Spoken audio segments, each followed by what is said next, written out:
कुछ लोग मौत के बाद भी अपना काम नहीं छोड़ते। मेरा नाम राघव है। मैं उत्तर प्रदेश के एक छोटे से कस्बे सोनपुर में रहता हूँ। मैं पेशे से पत्रकार हूँ और अजीब घटनाओं पर रिपोर्ट लिखता हूँ। लेकिन जो घटना मैं आपको बताने जा रहा हूँ, उसने मेरी जिंदगी हमेशा के लिए बदल दी।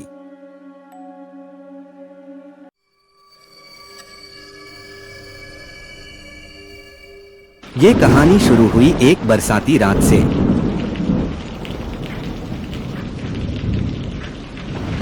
उस रात बिजली बार बार चमक रही थी।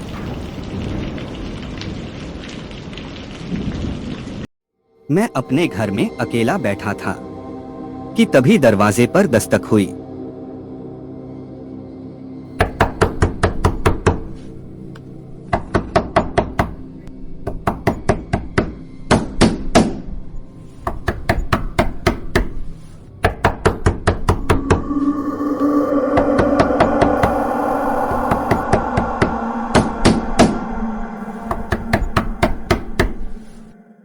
मैंने घड़ी देखी। रात के 11:30 बजे थे।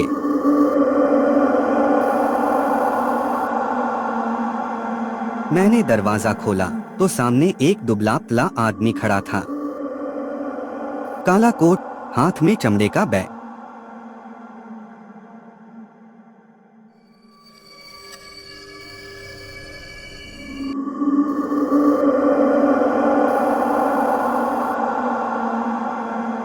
उसकी आंखें अजीब थीं, बिल्कुल फीकी।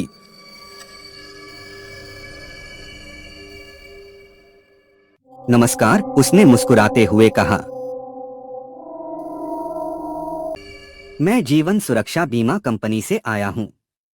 क्या आप अपने परिवार का भविष्य सुरक्षित करना चाहेंगे?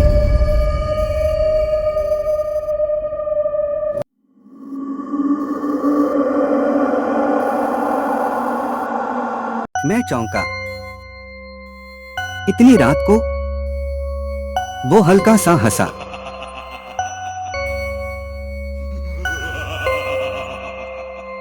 मौत समय देखकर नहीं आती साहब। उसकी आवाज सुनकर मेरे शरीर में सिहरन दौड़ गई।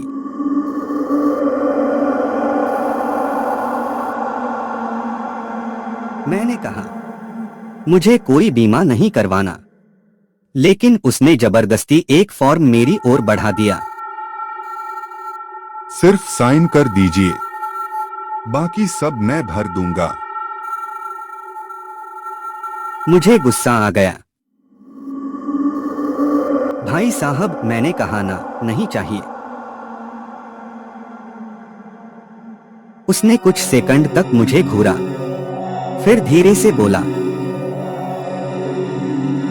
जो लोग मना करते हैं उनका क्लेम जल्दी बनता है। इतना कहकर वो मुड़ गया। मैंने दरवाजा बंद कर लिया। लेकिन उस आदमी की बातें मेरे दिमाग में घूमती रहीं।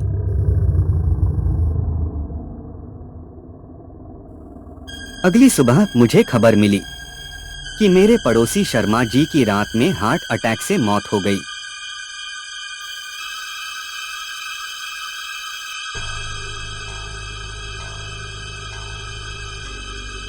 मैं सन्न रह गया, क्योंकि पिछली शाम मैंने उसी बीमा एजेंट को शर्मा जी के घर जाते देखा था।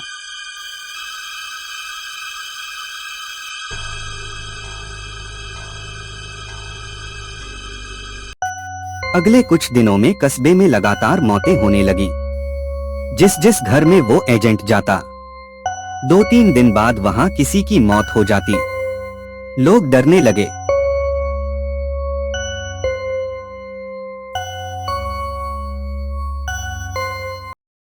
एक दिन मैं चाय की दुकान पर बैठा था। तभी बूढ़े रामलाल ने कहा, मैं उस आदमी को पहचानता हूँ। सब उसकी ओर देखने लगे। रामलाल कांपती आवाज में बोला, 20 साल पहले भी वो इसी कस्बे में आया था। मैंने पूछा, क्या मतलब? रामलाल ने बीड़ी का कश लिया। उसका नाम महेश तिवारी था। बीमा एजेंट था। हर घर जाता था। लेकिन एक रात उसकी सड़क हादसे में मौत हो गई। मेरे हाथ से चाय का गिलास छूट गया। क्या? हाँ, रामलाल बोला, लेकिन मरने के बाद भी लोगों ने उसे देखना शुरू किया।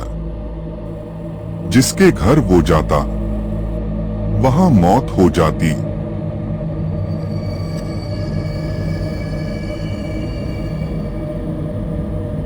दुकान पर सन्नाटा छा गया। उस रात मैं सो नहीं पाया। पत्रकार होने के नाते मेरे अंदर सच जानने की जिद जाग चुकी थी। अगले दिन मैं पुराने रिकॉर्ड देखने तहसील कार्यालय पहुंचा। काफी खोजने के बाद मुझे एक पुरानी फाइल मिली।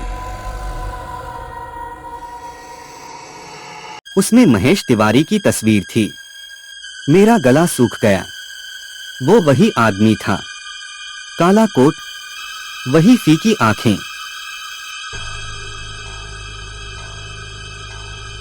फाइल में लिखा था, मृत्यु 17 जुलाई 2006, कारण ट्रक दुर्घटना। लेकिन सबसे डरावनी बात अभी बाकी थी। फाइल के आखिरी पन्ने पर एक नोट था। मौत से पहले महेश ने अपनी बीमा कंपनी के लिए 500 पॉलिसी पूरी करने की कसम खाई थी। मैंने गिनती देखी।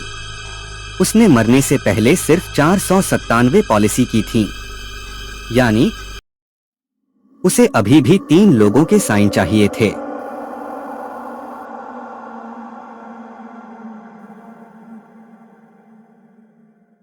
मेरे शरीर में ठंडक दौड़ गई। तभी मुझे याद आया, उस रात उसने मुझे भी फॉर्म दिया था। क्या मैं उसका अगला शिकार था?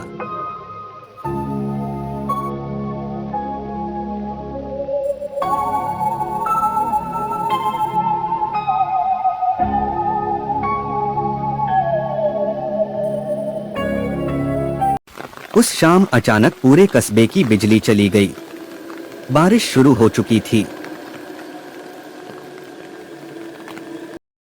मैं घर में अकेला था कि तभी दरवाजे पर वही दस्तक।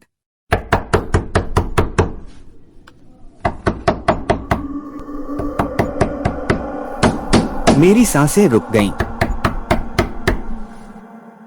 धीरे धीरे मैंने दरवाजा खोला।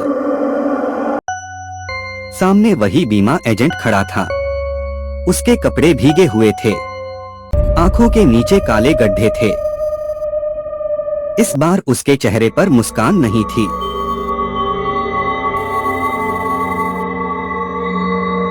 राघव जी, उसने कहा, अब सिर्फ एक साइन बाकी है।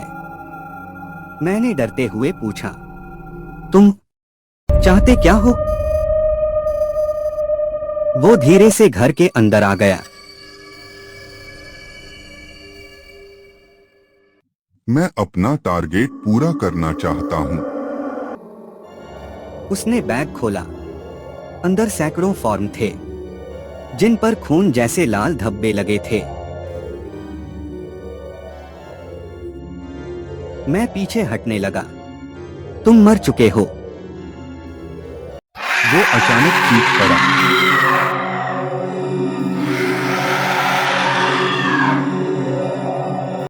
लेकिन कंपनी का नियम अभी भी जिंदा है।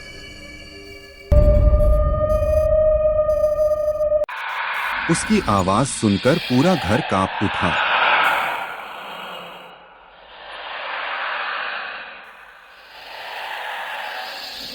साइन कर दो, फिर सब खत्म हो जाएगा। मैंने कांपते हुए पूछा, अगर ना करो तो? फिर तुम्हारा क्लेम बनेगा। अचानक कमरे की सारी लाइटें अपने आप जलने बुझने लगी।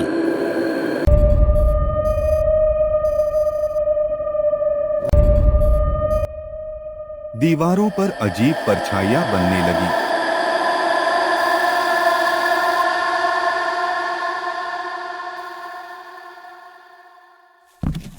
मैं भागकर दरवाजे की ओर दौड़ा, लेकिन दरवाजा अपने आप बंद हो गया। पीछे मुड़ा तो वो एजेंट मेरे बिल्कुल सामने खड़ा था। उसका चेहरा अब इंसानी नहीं रहा था। त्वचा सड़ चुकी थी। साइन करो।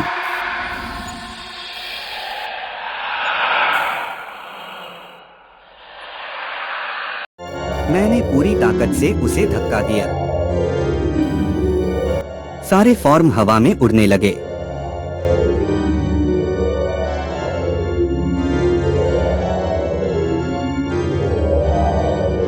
मैंने देखा, हर फॉर्म पर जिन लोगों ने साइन किए थे उनके नाम के आगे मृत लिखा था।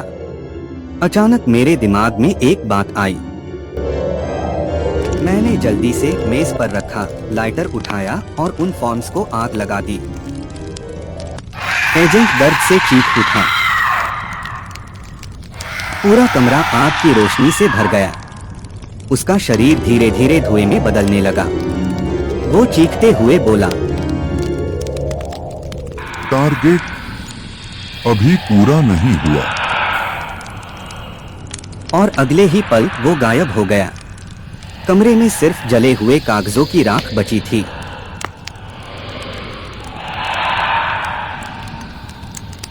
उस घटना के बाद कस्बे में मौतों का सिलसिला रुक गया। लोगों ने राहत की सांस ली। मैंने भी सोचा कि सब खत्म हो चुका है।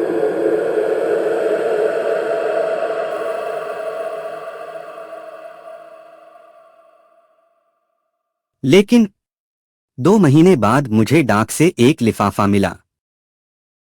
उस पर लिखा था, जीवन सुरक्षा बीमा कंपनी। मेरे हाथ कांपने लगे।